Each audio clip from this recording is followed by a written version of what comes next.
ओकारं बिन्दुसंयुक्तं नित्यं ध्यायन्ति योगिनः कामदं मोक्षदं चैव ओंकाराय नमो नमः।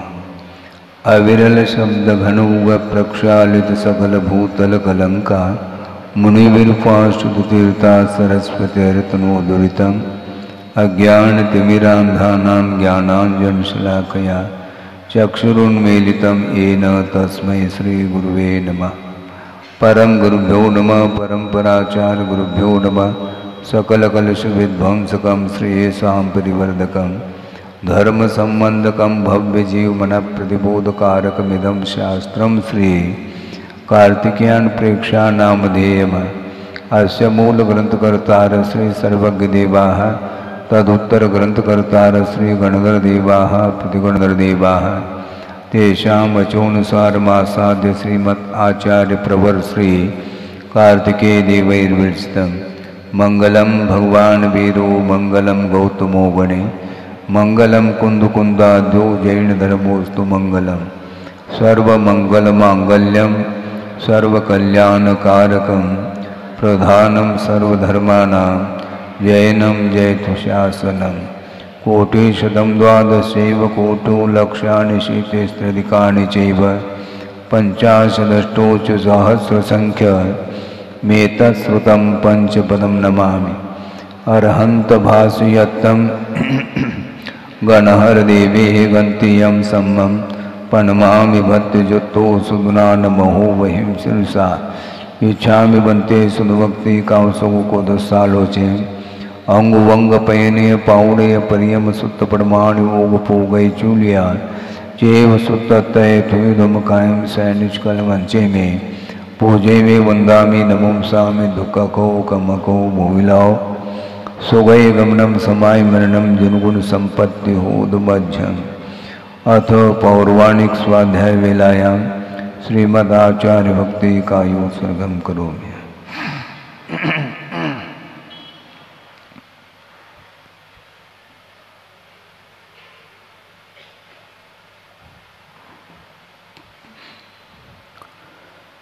सुदुजलदिपारगेभ्य स्वपरमत विभावना पटुमतिभ्य सुचरित तपोनिधिभ्यो नमो गुरुभ्यो गुणगुरुभ्य।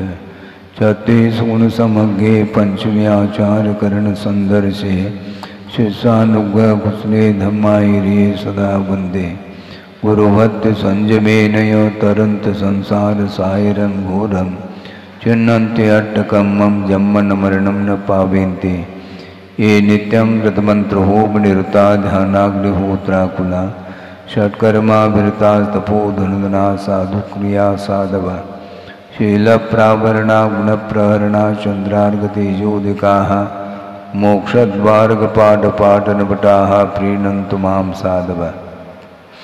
गुरुव पान्तुनो नित्यं ज्ञानदर्शननायकाः चारित्राणुगम्भीरा मोक्षमार्गोपदेशकाः इच्छामि बन्ते आयुर्वते कावसुमो को दस्सालोचे सम्मनान समदंसन समजुत्तानं पंचम्याचाराणां आयुर्यानम आयारादि स्मरानुपदेशानं वज्रायानं तिरयन गुणपालयानं सौसानं सैनिचकलमंचे में पूजे में वंदामि नमों सामि दुख को कमको भूलाओ सुगय गमनम समाय मरणम जनगुण संपत्ति होदमज्जम। तिहोवनुतिलयं देवं वंदिता तिहोनिंद परिपूज्यम ओचम अनुपेहावो भवीय जनानंद जननीयो। अनुप्रेक्षा का विषय चल रहा है। अनित्य अनुप्रेक्षा के बारे में आचार्य बहुत विस्तार के साथ विषय दे रहे हैं कि कुछ शिष्य ऐसे होते हैं जिनके लिए विस्तार की आवश्यकता नहीं पड़ती। संक्षेप से सूत्रों के माध्यम से भी विषय को ग्रहण करने की क्षमता उनके अंदर रहती है, इसलिए उनके लिए विशेष टीका उपटीका भाष्य आदि की आवश्यकता नहीं पड़ती। किंतु कुछ ऐसे भी शिष्य होते हैं हम लोगों जैसे मंद बुद्धि वाले, उनके लिए विस्तार के साथ वर्णन करते हैं। विस्तार के साथ जब तक वर्णन नहीं करते हैं तब तक वस्तु तत्व की गहराई, उसकी जो विराटता है, उसकी जो सूक्ष्मता है, वह बुद्धि के द्वारा ग्रहित नहीं हो पाती है। इसलिए मंद बुद्धि जीवों के अनुग्रह के लिए बड़े विस्तार के साथ, भले पुनरावृत्ति भी क्यों न हो, करते हुए भिन्न भिन्न प्रसंगों को देते हुए विषय को समझाने का पुरुषार्थ किया है। गुरुदेव ने भी कई बार यह प्रसंग दिया है कि वर्तमान में साधनों की कमी नहीं है, किंतु साधना की कमी है। साधन बहुत है, क्योंकि जब पशु पर्याय में, तिर्यंच पर्याय में भी जब विकास हो सकता है तो मानव के लिए हो क्या रहा है। वो भी धर्म श्रवण करते हैं और अपन भी धर्म श्रवण करते हैं। एक आध बार उनके लिए कुछ बात सुनने को मिली और उसके माध्यम से सम्यक्त को भी उपलब्ध कर लेते हैं। और इतना ही नहीं, चारित्र के क्षेत्र में भी वो आगे बढ़ते हैं और अनुव्रत आदि का संकल्प लेकर के जीवन व्यतीत करते हैं। उनका भी जीवन है। उनके बीच में बार बार तत्व चर्चा आदि के लिए कब अवसर मिलता होगा? आप लोग नोट्स भी करते हैं, और वो नोट्स करते हैं। नोट्स क्या करना है? जो कहा है उसको स्वीकार करके उसको अमल करने की बात आती है। और तत्काल सुन करके भावों में, उनके भावों में परिवर्तन आ जाता है। उनकी क्रूरता भी समाप्त होती है और उनके अंदर सरलता कैसे आती होगी, बहुत यह विचारणीय विषय है। कहाँ तो उनके लिए हम अज्ञानी कह रहे हैं। ये ठीक है कि अज्ञान दशा का ही वह परिणाम है, वह पशु पर्याय उन्हें मिली है, ये बात अलग है। किंतु जीव का पतन होने के उपरांत भी हमेशा पतन की ओर ही जाता है, ऐसा नहीं। पतित जीव के लिए भी कुछ स्टॉक में पुण्य रहता है। इसी को बोलते हैं योग्यता। हाँ, पतन हो करके भी कुछ तो योग्यता उसके अंदर है, तभी तो उसका विकास पुनः हो रहा है। योग्यता का अभाव कहाँ पर है महाराज? फिर आप बता दो तो हम बताना चाह रहे हैं। एकेंद्रीय से लेकर के असंगी पंचेंद्र तक जीव के अंदर कोई योग्यता नहीं है। भव्य भले ही हो, ये बात अलग है, किंतु उस पर्याय के साथ उसका वर्तमान उस पर्याय के साथ विकास संभव नहीं, क्योंकि उसके पास मन नहीं है। विचार विमर्श करने की क्षमता, हेय उपादेय पदार्थ को जानने की जो क्षमता है, वह बिना मन के संभव नहीं है। इसलिए एकेंद्रीय से लेकर के असंगी पंचेंद्र तक जीवों के लिए हमारा उपदेश कोई सार्थक सिद्ध नहीं होता। कर्णेंद्रिय है, पंचेंद्रिय है इसलिए, किंतु मन भी तो चाहिए। आप सुन रहे हैं? हाँ महाराज हम सुन रहे हैं। तो फिर असंगी और संगी में अंतर क्या रहा? फिर भी अंतर है, क्योंकि आप सुनते हुए भी उसका जो आशय है, उसका जो मीनिंग अर्थ है, उसको पकड़ने की क्षमता आपके भीतर है। तभी आप नोट्स करते हैं। और असंगी सुन लेता है किंतु वह ध्यान में नहीं रख सकता, उसकी स्मृति नहीं बन सकती, क्योंकि स्मरण करने के लिए मन की आवश्यकता होती है। तो हम और आप संगी हैं और मनुष्य पर्याय में हैं। बहुत सारे साधन सामग्री आपके पुण्य के उदय में उपस्थित हैं, किंतु उन निमित्तों का उपयोग करने के लिए फिर पुरुषार्थ की आवश्यकता पड़ रही है। और वो भी पुरुषार्थ करता पशु पर्याय में भी। श्रवण करने के उपरांत धारण करने की बात उसके अंदर कैसे आती होगी।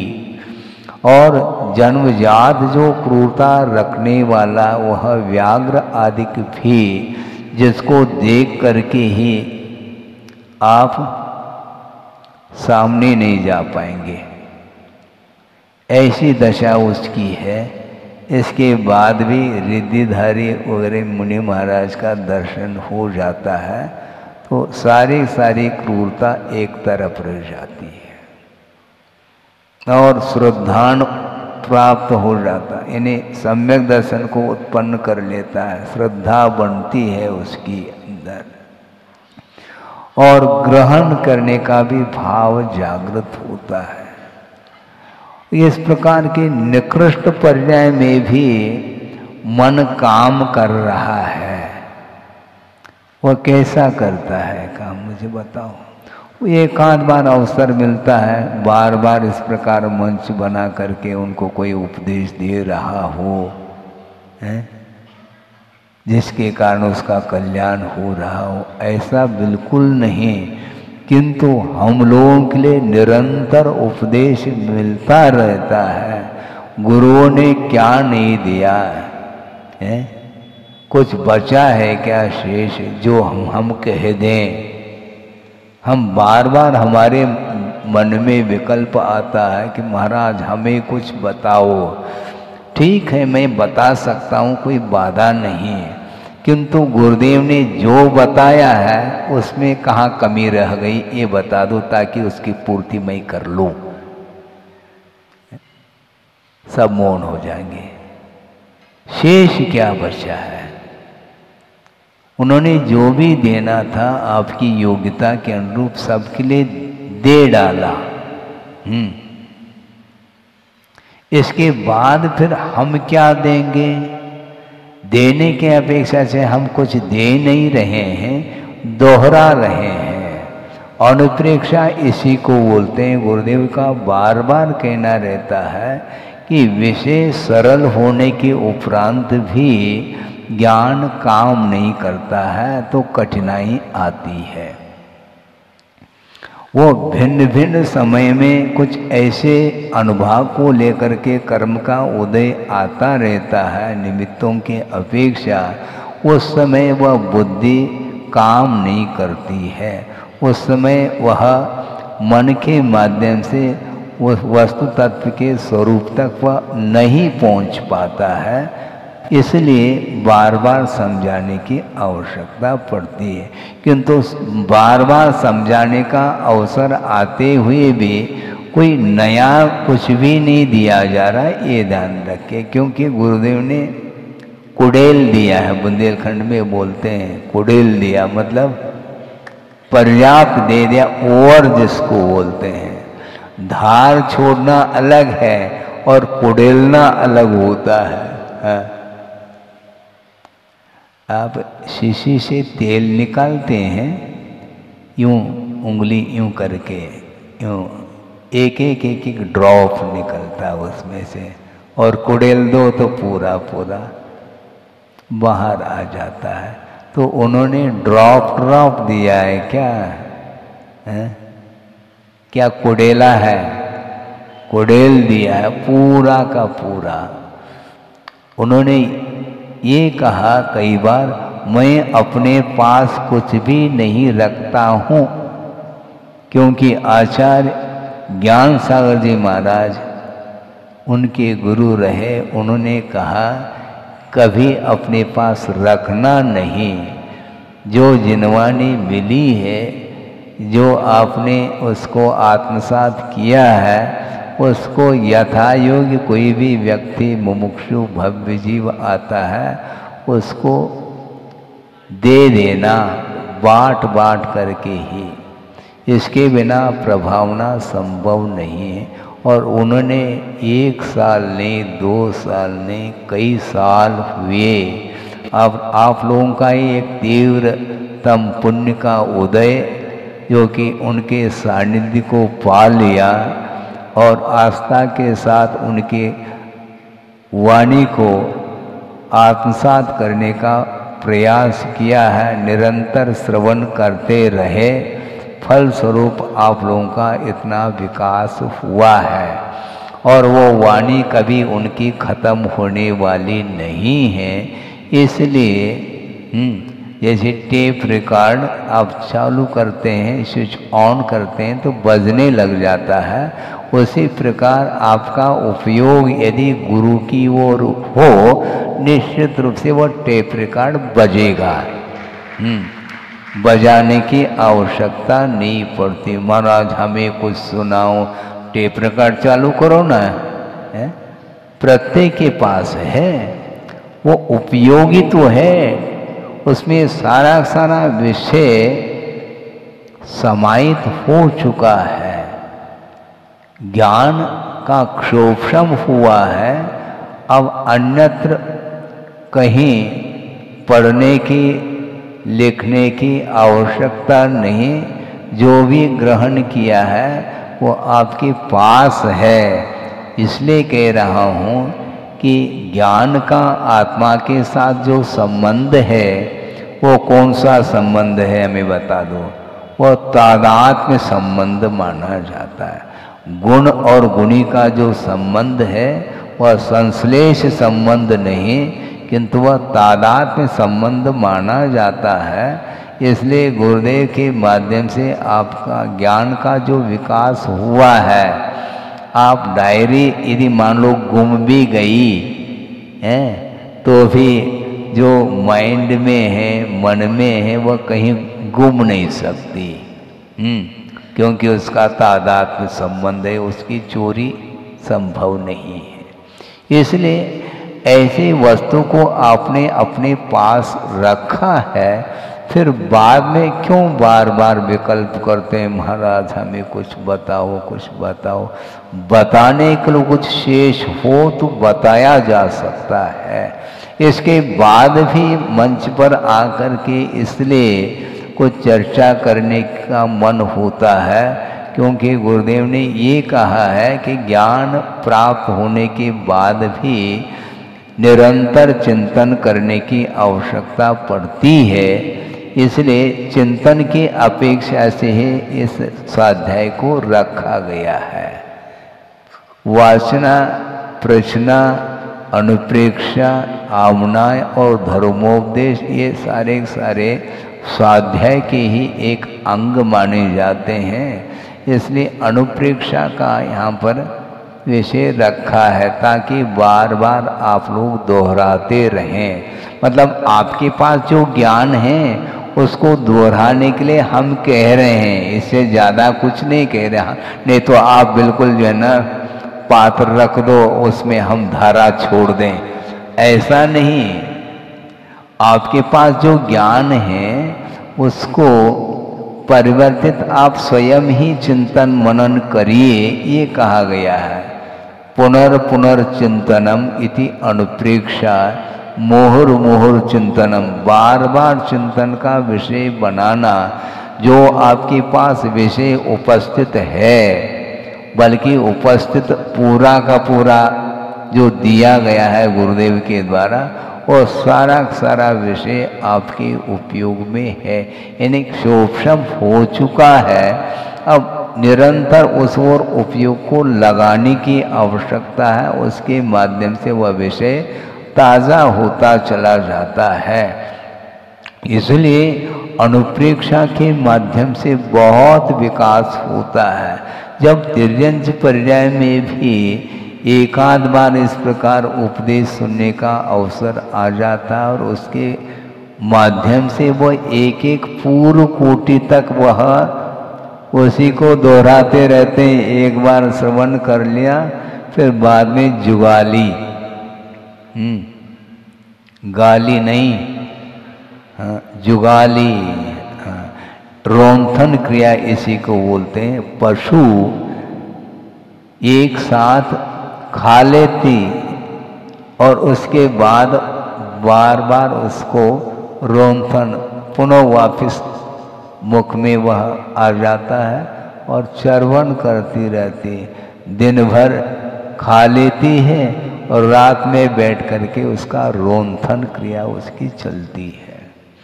उसी प्रकार एक बार आप लोगों ने ग्रहण कर लिया, बल्कि एक बार नहीं, कितने साल हुए हैं और निरंतर आप ग्रहण करते चले गए, अब उसको रोंथन करना है। हाँ, आप करिए, कोई दूसरा थोड़ी करेगा रोंथन, क्योंकि आपने खा लिया है, उसका रोंथन क्रिया आपके द्वारा ही तो होगी।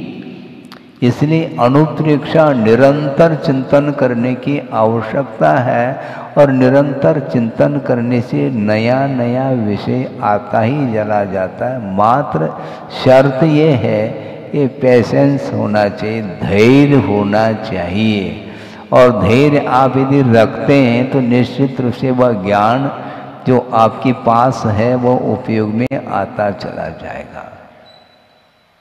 आकुलता की कोई आवश्यकता इसलिए नहीं है क्योंकि कोई कमी रखी नहीं गुरुदेव ने, हैं, जो तुम आकुलता करते रहो।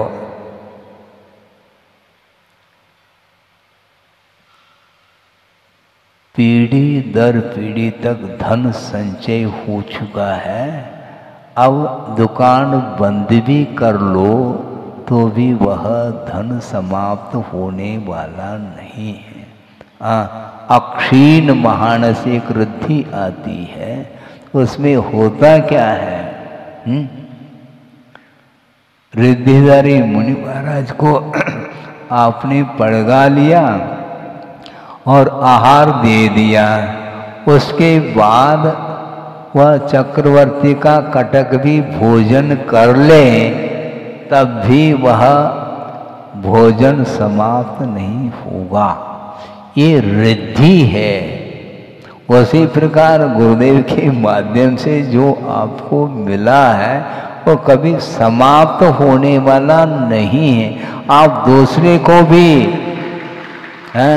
एक दूसरे को देते भी चले जाएं तो भी आप में कमी नहीं आने वाली। इसी को बोलते हैं विशेषता।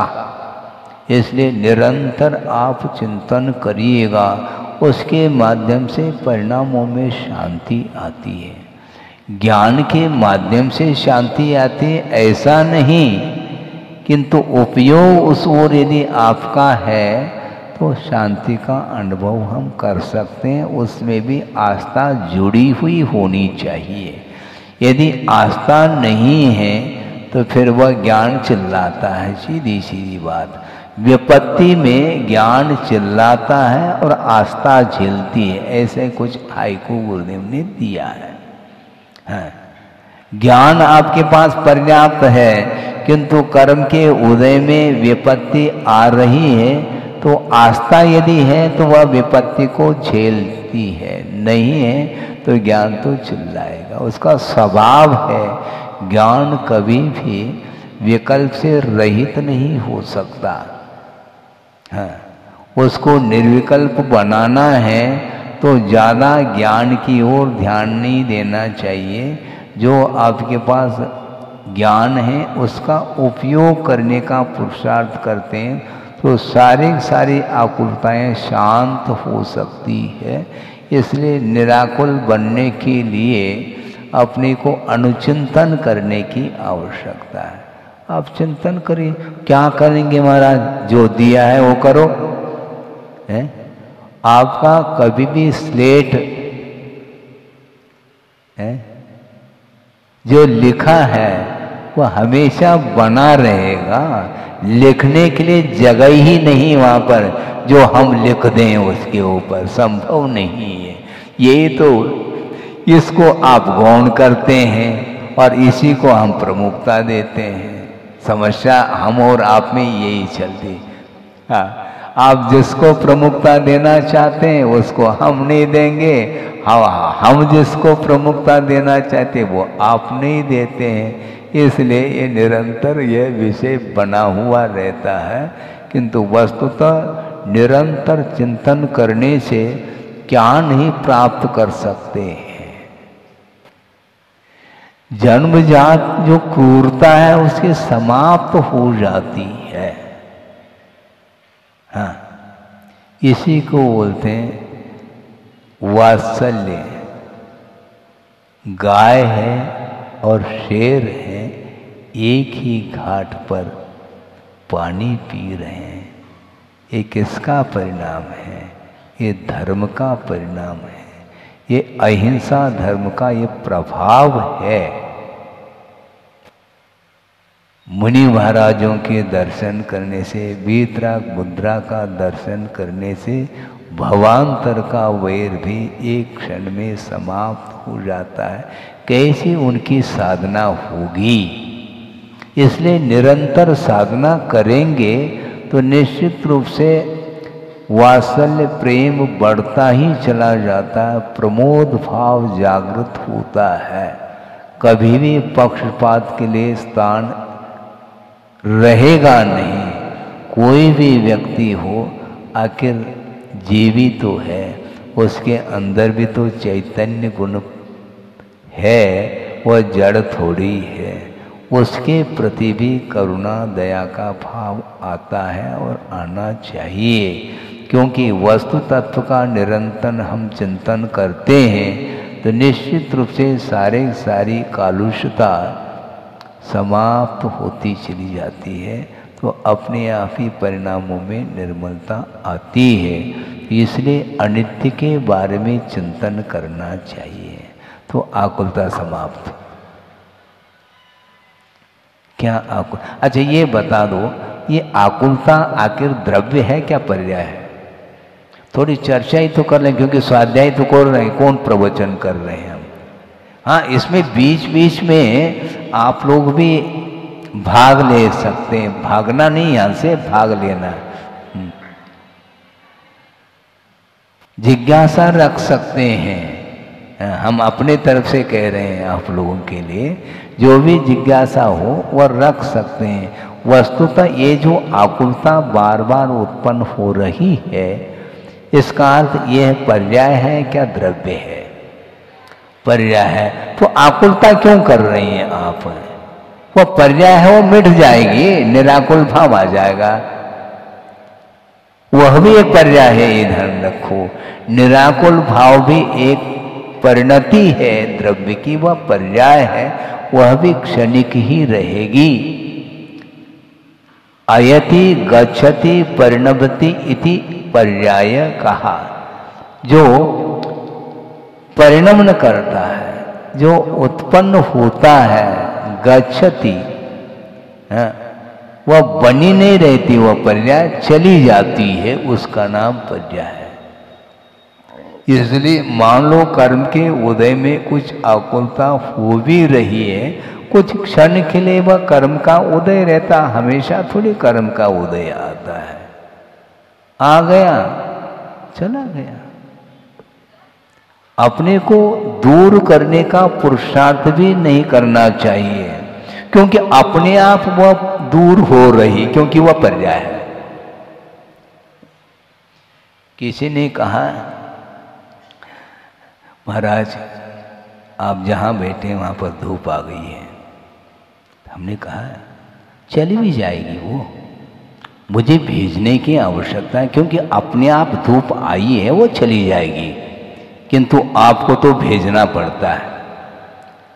चलो मैं स्वाध्याय कर रहा हूँ, फिर भी नहीं जाते और वह धूप अपने आप चली जाती है। तो जो ये पर्याय जो है ना, वह टिकती नहीं, उसमें स्थायित्व, इसी का नाम अनित्य है।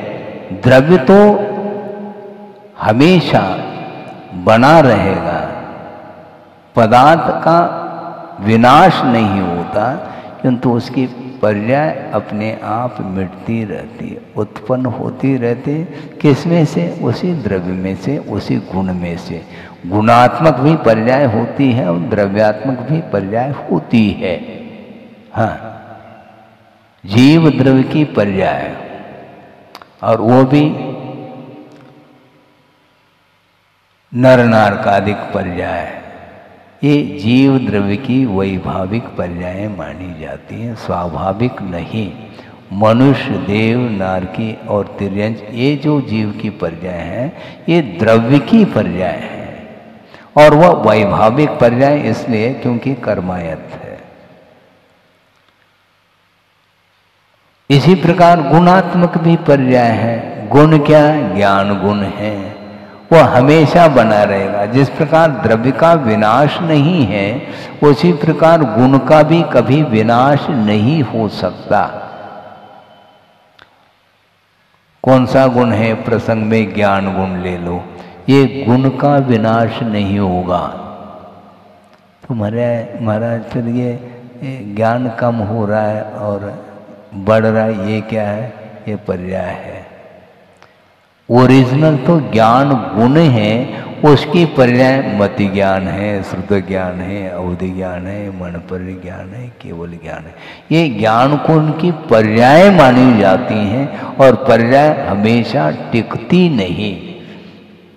ज्ञान अपने गुण हमेशा बना रहता है, इसलिए आकुलता की आवश्यकता है, क्योंकि गुण का विनाश थोड़ी होगा। यदि गुण का, ज्ञान गुण का विनाश हो जाएगा तो जीव जड़ हो जाएगा, ऐसा तो होना ही नहीं। फिर विकल्प क्यों? बोलिए, कुछ बोलना हो। हाँ, ठीक है। तो वो परिणाम क्या द्रव्य है, क्या पर्याय है? वो पर्याय है, वो चली जाएगी, क्योंकि वह कर्माधीन परिणति है। असाता के उदय में आकुलता उत्पन्न हो रही, दुख की आकुलता, किंतु निरंतर यदि मान लो असाता का उदय भी हो तो वह अंतर्मूर्त से ज्यादा थोड़ी है। वो अंतर्मूर्त के उपरांत पुनः साता का उदय आता है, इसलिए पूछते हैं कि साता है, साता छे, ऐसा पूछ लेते हैं। हाँ, छे आता, 6-7 नहीं है, साता है क्या? ये गुजराती भाषा है। साता है यानी ठीक चल रहा है, स्वास्थ्य अच्छा है, ये भाव है उसका।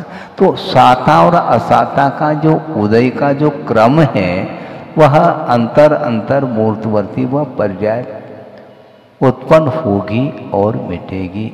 ये धूप के सम, कभी धूप कभी छाव।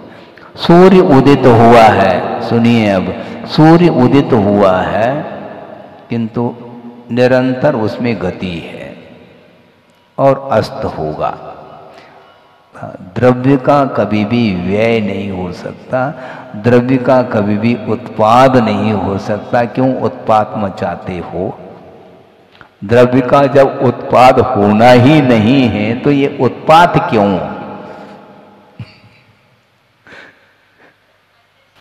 है हाँ,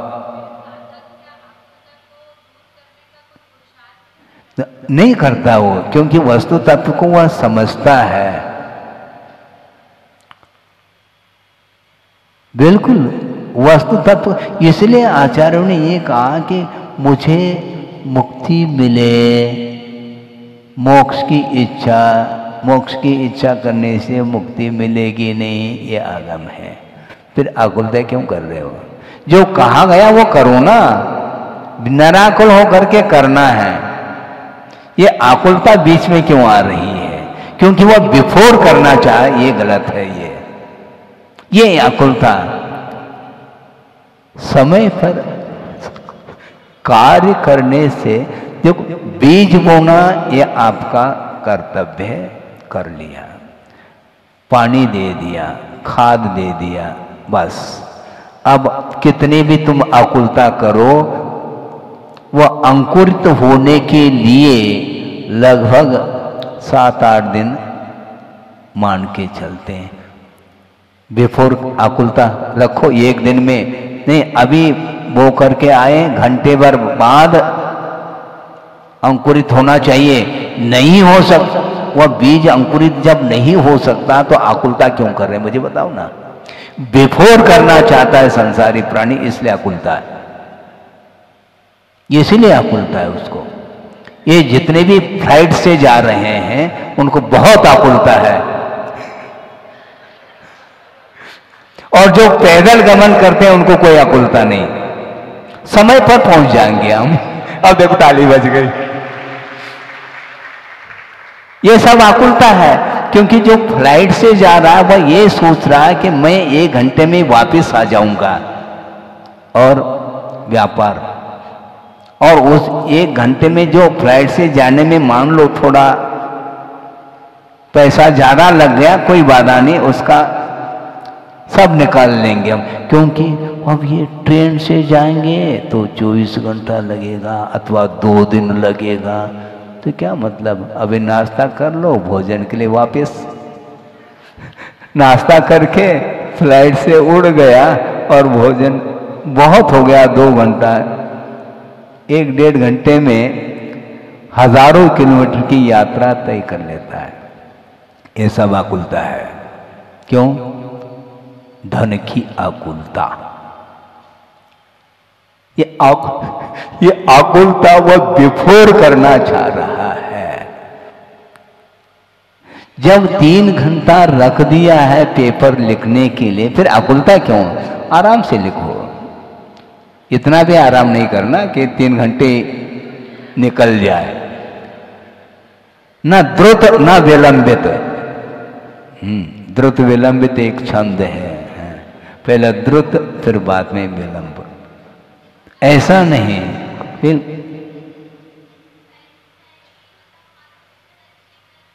अभी समझ में नहीं आ रहा, बाद में देख लेंगे, समय भी हो रहा है तो इसलिए आकुलता हो रही है।